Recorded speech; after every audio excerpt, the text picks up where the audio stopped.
previous classes we already covered the dynamic cross, and I told you that a law is also derived from Mendel's dynamic cross, and that law is your independent assortment, and it is otherwise known as your second law of inheritance.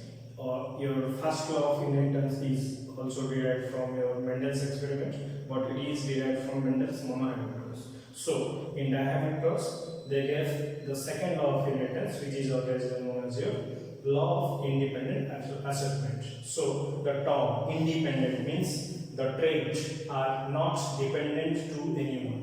That means if we take two genes or two traits, they are not dependent to each other according to this law.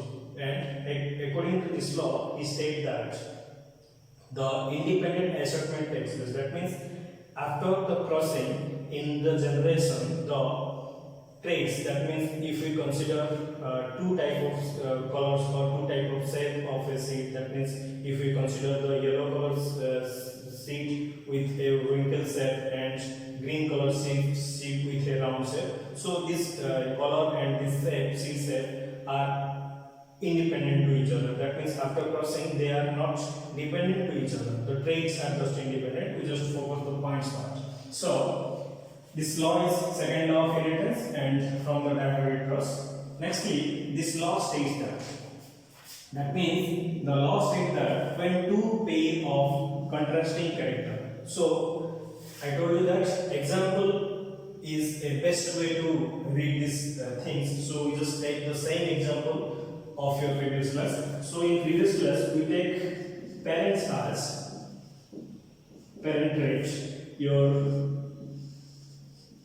yellow color and round shape, and cross with your green wrinkled. So we just take the genes. So the genes are your, that means your gametes. Gametes are your capital Y is top or and capital R capital Y. So your yellow color is represented by capital Y, genotypically it is your phenotypically, and round shape capital R capital R, and crossed with your small y, and wrinkle shape is smaller. So we already know these things. So after that the gamete formation takes place. So we just directly take the gametes capital Y, capital R. Here the small y, smaller. Nextly, we just cross to form the F1 generation, and we just cross capital Y, R, small y, R, and the gamete formation which takes place. We just cross it like that. Capital Y is small y, and nextly the capital Y with small r. Nextly the capital R with your small y. Nextly the capital R with small r.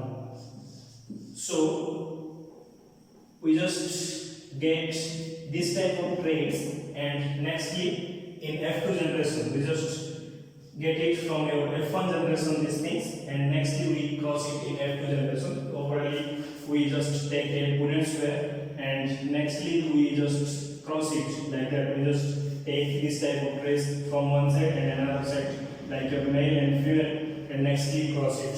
After the resultant, after crossing, we found four type of traits over here, which is your phenotypic. For the phenotypic and genotypic ratio, we just get four type of things. One is your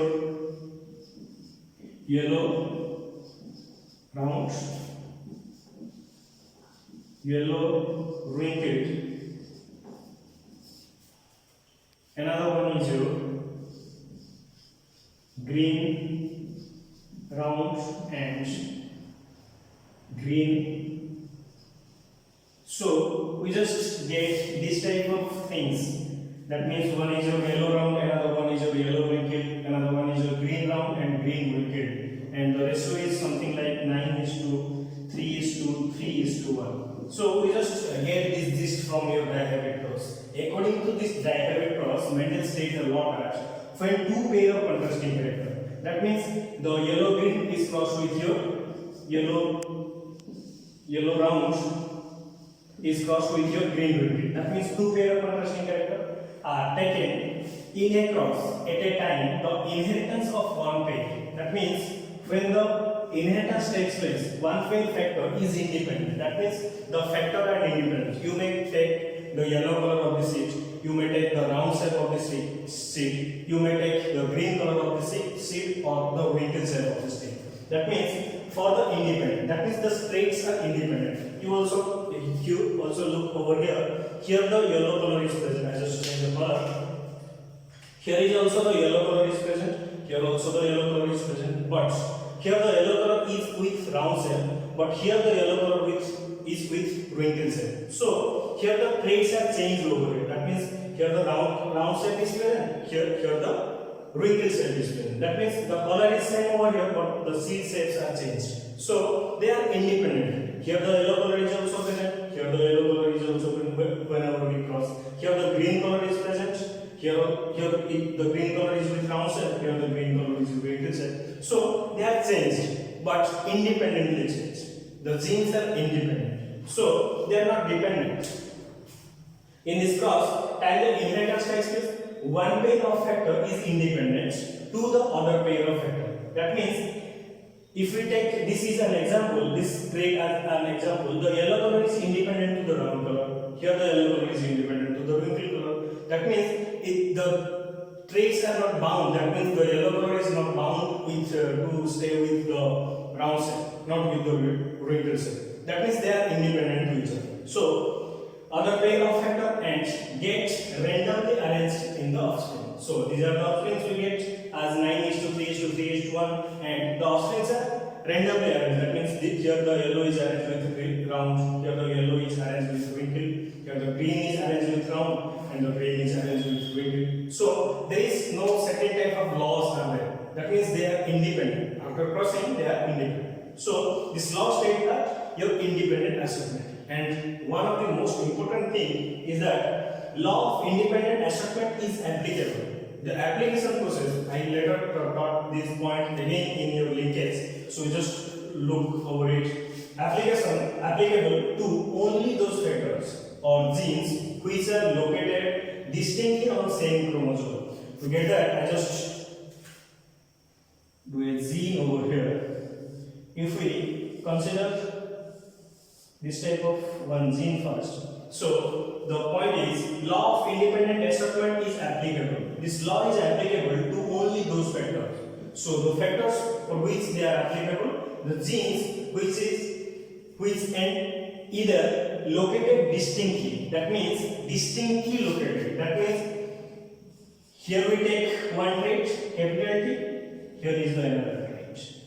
Nextly, same chromosome, it is the same chromosome or located different chromosome. That means you may take another chromosome and the traits are there. We just take the examples briefly in your linkage. So in this case, that means they must be in a distance.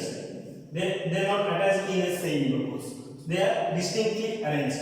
So in this case, law of independent assortment is applicable. So this is some points and some views about your law of independent assortment. Hope this session is helpful to you. Thank you.